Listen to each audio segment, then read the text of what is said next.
Umroh sesuai Quran dan Sunnah bersama karya Imtak. Terjangkau, nyaman, amanah, berpengalaman, sesuai dengan Quran dan Sunnah. Fasilitas, perlengkapan umroh manasik dan handling, hotel bintang 4 dan 5 staraf, dekat dengan Masjid Al-Haram, pesawat Saudi Airlines Direct Jeddah, makan 3 kali sehari, bus AC dan snack, free rihlah maklim Makkah Madinah, free air jam-jam. Antara umroh satu dan umroh lainnya, itu akan menghapus dosa di antara keduanya. Dan haji mabrur tidak ada balasannya melainkan surga. Hadis riwayat Bukhari Muslim. Daftar segera, seat terbatas. Telepon atau WA di 0811 206 5536. Karya Imtak, wujudkan niat suci Anda bersama kami. Innal hamdalillah nahmaduhu wa nasta'inuhu wa nastaghfiruh wa na'udzu billahi min syururi anfusina wa min sayyiati a'malina may yahdihillahu fala mudhillalah wa may yudlil fala hadiyalah. Asyhadu an la ilaha illallah wahdahu la syarikalah wa asyhadu anna Muhammadan abduhu wa rasuluh, amma ba'du. Para pemirsa Persis TV yang dimuliakan Allah Subhanahu wa Ta'ala, di dalam Quran surat Al-Baqarah ayat 208, Allah Subhanahu wa Ta'ala berfirman, A'udzubillahi minasyaitonir rajim. Ya ayyuhalladzina amanu dukhulu fis-silmi kaffah wa la tattabi'u khutuwatis syaiton innahu lakum aduwwum mubin. Wahai orang-orang yang beriman, masuklah kalian ke dalam Islam itu secara kafah, dan janganlah kalian mengikuti langkah-langkah setan. Sesungguhnya setan itu musuh yang nyata bagi kalian. Di dalam ayat itu, setelah Allah Subhanahu wa Ta'ala menyeru kepada orang-orang yang beriman dengan panggilan yang begitu indah, yang begitu istimewa. Ya ayyuhalladzina amanu, wahai orang-orang yang beriman. Lalu Allah Subhanahu wa Ta'ala memerintah, udkhulu fis-silmi kaffah. Masuklah kalian ke dalam Islam itu secara kafah. Yang dimaksud Islam secara kafah itu adalah kita harus mampu menghadirkan, membuktikan, mewujudkan Islam itu di dalam segala kehidupan kita. Akidah kita harus sesuai dengan syariat Islam. Ibadah kita harus sesuai dengan syariat Islam. Dan muamalah kita harus sesuai dengan syariat Islam. Ketika kita mampu menghadirkan, mewujudkan akidah kita, ibadah kita, muamalah kita selaras dengan syariat Islam, maka kita sudah dinyatakan sebagai orang yang betul-betul masuk Islam itu secara kafah, masuk Islam secara keseluruhan, masuk Islam secara paripurna. Lalu Allah Subhanahu wa Ta'ala mengingatkan kita di dalam ayat itu, wala tattabi'u khutuwatis syaiton. Dan janganlah kalian mengikuti langkah-langkah setan.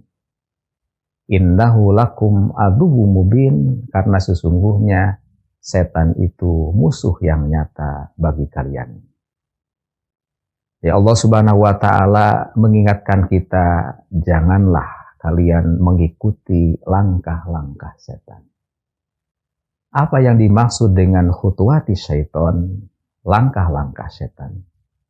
Yang dimaksud dengan khutuwati syaiton, langkah-langkah setan itu terkait dengan a'malahu wa turuqahu wa asarahu.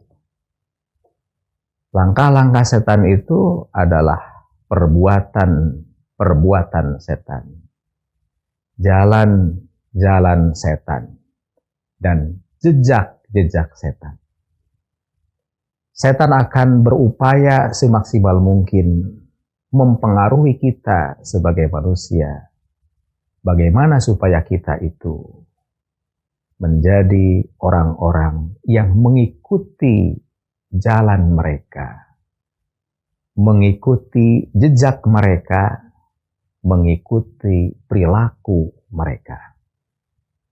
Jadi setan akan menjebak kita, menggoda kita, bagaimana supaya kita menjadi seperti setan dalam arti perilakunya, tindak tanduknya, gerak-geriknya, sifat-sifatnya. Jadi setan akan kemudian berusaha keras bagaimana supaya karakteristiknya itu nempel, pindah di kita sebagai manusia. Lalu apa karakteristik atau sifat-sifat setan itu? Yang pertama, setan itu memiliki sifat sombong. Setan itu memiliki sifat takabur, sombong. Dan itu diwujudkan, diperlihatkan, ditampakkan oleh setan. Seperti diabadikan di dalam Quran surat Al-Baqarah. Wa idh qulna lil malaikati isjudu li Adama fasajadu illa iblis. Dan ingatlah ketika kami berfirman lil malaikati kepada para malaikat. Usjudu li Adama, sujudlah kalian kepada Adam. Fasajadu illa iblis, maka seluruh malaikat itu sujud. Illa iblis, kecuali iblis. Di sana dia katakan, aba wastakbara wa kana minal kafirin. Iblis ini enggan. Bukan hanya enggan, bukan hanya menolak, tapi istakbara. Iblis ini menyombongkan diri.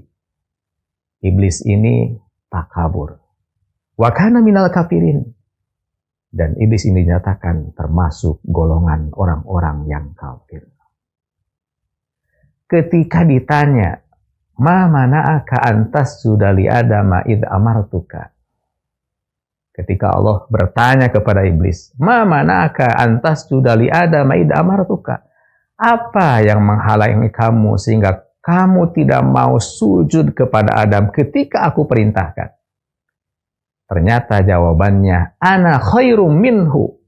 Saya ini lebih baik daripada Adam. Apa yang jadi ukuran kebaikannya? Khalaqtani min nar wa khalaqtahu min tin. Karena engkau telah ciptakan aku dari api, sementara engkau menciptakan Adam dari tanah. Jadi ternyata para pemirsa, alasannya itu adalah material. Jadi ukuran kemuliaannya adalah materi.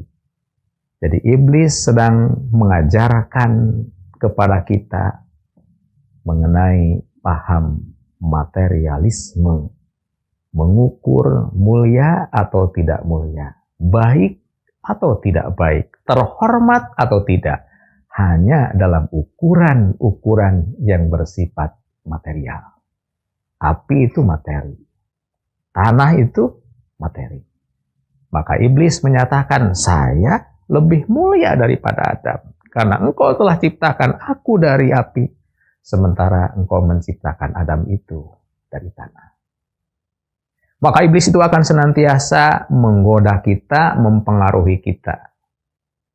Bagaimana hadir di dalam diri kita yang disebut dengan kesombongan. Apa yang dimaksud dengan sombong itu? Baginda Nabi menyatakan, al-kibru batarul haq wa ghamtun nas. Sombong itu adalah menolak kebenaran dan merendahkan, menganggap hina orang lain. Itulah sombong. Ada orang mungkin karena kedudukannya lebih tinggi, jabatannya lebih tinggi, maka dia tidak menerima nasihat yang karena nasihat itu datang dari bawahannya. Maka hati-hati, tentu ini sudah terjebak dengan bujuk, rayu, dan tipu daya setan. Kalau memang benar dari siapapun, harus diterima. Siapapun yang menyampaikan. Tapi ternyata iblis, setan akan menggoda kita. Bagaimana tumbuh kesombongan, ketakaburan di dalam diri kita. Sehingga tegas menyatakan, ana khairum minhu. Saya lebih baik daripada Adam. Kesombongan juga bisa dimunculkan, ditimbulkan, diperlihatkan ketika ada sifat dan sikap kita menganggap rendah orang lain, menganggap hina orang lain, karena alasannya urusan-urusan material. Hati-hati kita sombong dengan kekayaan kita, kita sombong dengan jabatan kita sombong dengan ilmu kita, kepintaran kita, termasuk hati-hati ketika kita menganggap bahwa diri kita adalah orang yang paling soleh ketimbang orang lain. Maka itu sesungguhnya kita sedang dijebak, digoda, ditipu daya oleh setan. Itu yang pertama. Jadi setan akan menggoda dengan kesombongan, dengan ketakaburan. Kesombongan, ketakaburan itu jelas dari setan. Yang kedua, setan itu akan menggoda kita dengan kedengkian dan permusuhan. Setan akan memberikan pengaruh kepada kita supaya kita menjadi orang yang pendendam. Orang yang kemudian kedengkiannya tinggi. Ya, kebenciannya besar. Allah Subhanahu wa taala mengingatkan kita, innama yuridu syaitan ayyuqi'a bainakumul adawata wal baghdha. Sesungguhnya tiada lain setan itu menginginkan, menghendaki, menimpa kepada kalian al-adawah wal baghdha, permusuhan dan kedengkian. Jadi kalau kita berkata-kata, maka kata-kata kita itu penuh dengan kebencian. Sikap kita menampakkan, mengesankan bahwa sikap kita itu penuh dengan kesombongan sehingga menimbulkan permusuhan. Maka setan akan menggoda kita. Bagaimana kita menjadi orang-orang yang begitu mudah menyakiti perasaan hati orang lain ketika kita berkata-kata. Dan setan akan mempengaruhi kita bagaimana supaya kita menjadi orang yang begitu susah memaafkan orang lain. Setan akan menggodakan terkadang kalau kebaikan-kebaikan orang lain kepada kita, itu kita agak mudah melupakan. Ketika orang itu berbuat satu kali saja kesalahan, maka seolah-olah tidak ada kebaikannya. Ketika ada orang melakukan kesalahan, kekeliruan kepada kita, seolah-olah kebaikan yang banyak dari orang yang lain itu menjadi tidak ada. Maka itulah setan. Maka kita sebagai seorang mukmin, maka kita harus senantiasa ingat bahwa setan akan senantiasa menggoda kita, mempengaruhi kita supaya kita itu menjadi orang yang menebar kebencian, ya, menghadirkan ketidakharmonisan di dalam kehidupan, menjadi orang yang mudah menyebarkan, menyuburkan permusuhan, dan menjadi orang yang sulit untuk memperkuat, memperkokoh ukhuwah. Padahal baginda Nabi SAW mengingatkan kita, la yahillu li muslimin ayyahjura akhahu fawqa salasi layali. Tidak halal bagi seorang muslim itu bertengkar dengan saudaranya lebih dari 3 hari 3 malam. Wa khairuhuma may yabda'u bis salam. Dan yang terbaik dari keduanya adalah orang yang memulai mengucapkan salam. Jadi itu orang yang terbaik. Mayabda'u bisalam. Maka setan akan menggoda kita, mempengaruhi kita menjadi orang yang susah memaafkan atau susah meminta maaf karena gengsi tinggi gitu ya. Seperti itu. Padahal Nabi menyatakan wa khairuhuma mayabda'u bisalam. Tentu hidup ini ada dinamika. Ketika kita memang senantiasa berinteraksi dengan orang lain. Ketika kita berinteraksi dengan orang lain, tentu tidak selamanya mulus. Terkadang ada kerikil-kerikil kecil yang mengganggu, menguji ukhuwah keharmonisan kita. Maka baginda Nabi SAW mengingatkan kita, tidak halal bagi seorang muslim itu bertengkar, bermusuhan, lebih dari 3 hari 3 malam. Wa khairuhuma mayabda'u bisalam. Dan yang terbaik di antara keduanya adalah orang yang lebih dahulu memulai mengucapkan salam. Artinya kalau orang itu sudah mengucapkan salam, tentu didasari dari hati yang bersih, hati yang ikhlas untuk menjaga ukhuwah, maka itulah orang yang terbaik. Yang ketiga, setan juga akan menggoda manusia dengan al-bukhlu atau kekikiran. Setan itu akan menggoda kita itu menjadi orang yang kikir, menjadi orang yang bakhil. Allah Subhanahu wa taala berfirman, "Ya ayyuhalladzina amanu anfiqu min thayyibati ma razaqnakum." Wahai orang-orang yang beriman, infakkanlah oleh kalian dari rizki yang baik yang telah kami rizkikan kepada kalian. Jadi Allah Subhanahu wa taala menyeru kepada orang-orang yang beriman agar menginfakkan sebagian dari hartanya yang baik itu. Tetapi ternyata setan akan mempengaruhi kita. Dalam ayat berikutnya nyatakan asyaitonu ya'idukumul faqra wal fahsya. Sementara setan itu menjanjikan mempengaruhi kita, membisiki kita.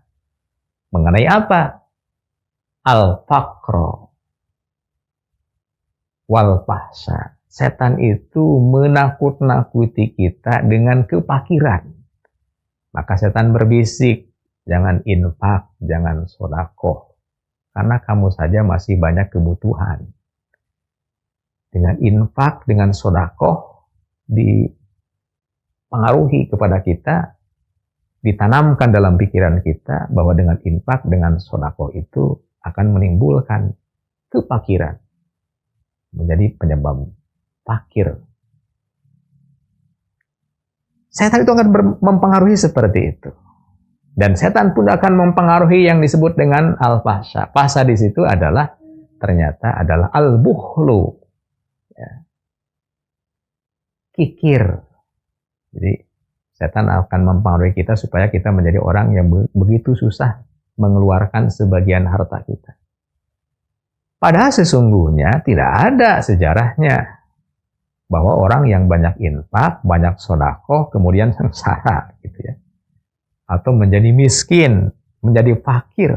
Tidak ada.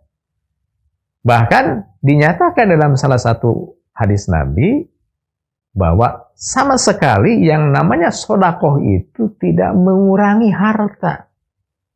Mana qasat sedekatun min mal. Sedekah itu tidak mengurangi harta. Jadi ketika orang berinfak, bersedekah, sesungguhnya tidak berkurang dari hartanya. Bahkan itu bisa terjadi bertambah dalam dua makna. Bisa makna kamiyahnya, memang secara kuantitinya jumlahnya bertambah, atau bisa jadi maknanya kifiyahnya, mungkin saja secara kamiyah jumlah hartanya berkurang, tetapi kifiyahnya, berkahnya bertambah. Kan ada orang yang semakin bertambah harta, banyak harta, semakin gelisah. Gak ada ketenangan. Gak ada ketumaninahan, gak ada ketentraman. Padahal hartanya, asetnya bertambah. Mungkin karena dia menjadi orang yang kurang berinfak dan bersedekah. Tapi ketika hartanya diinfakkan, disedekahkan, maka sesungguhnya akan bertambah berkahnya. Banyak harta semakin tenang, semakin tumanina. Itulah kenapa? Karena efek dari infak dan sedekah. Dan sesungguhnya kalau kita betul-betul mencintai harta kita, maka banyaklah berinfak, banyaklah bersedekah. Kenapa? Karena sesungguhnya harta kita itu apa yang kita infakkan dan apa yang kita sedekahkan. Yang keempat, kalau setan tidak berhasil menggoda kita dengan kekikiran, dengan kesombongan, tidak berhasil menggoda kita dengan permusuhan, kedengkian, maka setan akan menggoda kita dengan tabdzir. Setan akan menggoda kita supaya kita menjadi orang yang boros. Allah Subhanahu wa taala berfirman, "Wa atidal qurba haqqahu wal miskin, wa la tubadzir tabdzira. Innal mubadzirina kanu ikhwana syayatin, wa kana syaitanu li rabbih kafura."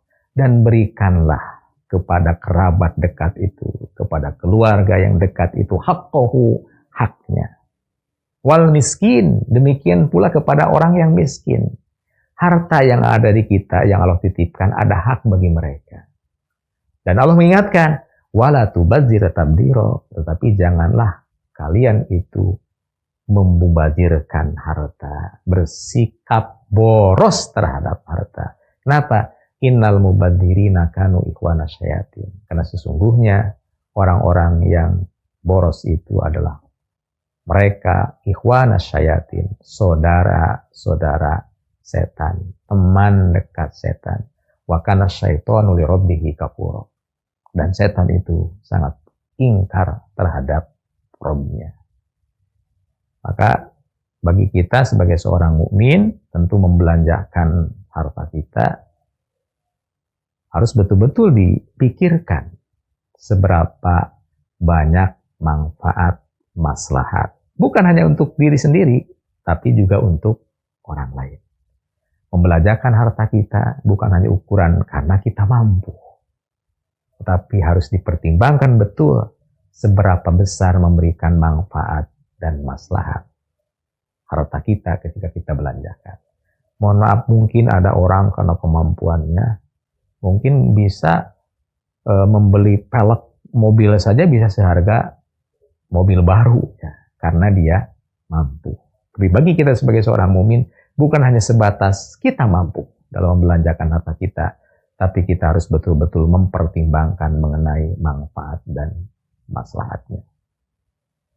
Para pemirsa yang dimuliakan Allah Subhanahu wa taala, mudah-mudahan Allah Subhanahu wa taala senantiasa memberikan bimbingan dan hidayah kepada kita sehingga kita termasuk hamba-hamba Allah yang dijauhkan dari tipu daya setan, apalagi kita menjadi orang-orang yang dalam kategori sahabat setan, dan kita paham betul bahwa cara setan menggoda kita adalah dengan cara bagaimana karakteristiknya, sifat-sifatnya hinggap pindah dari mereka kepada kita.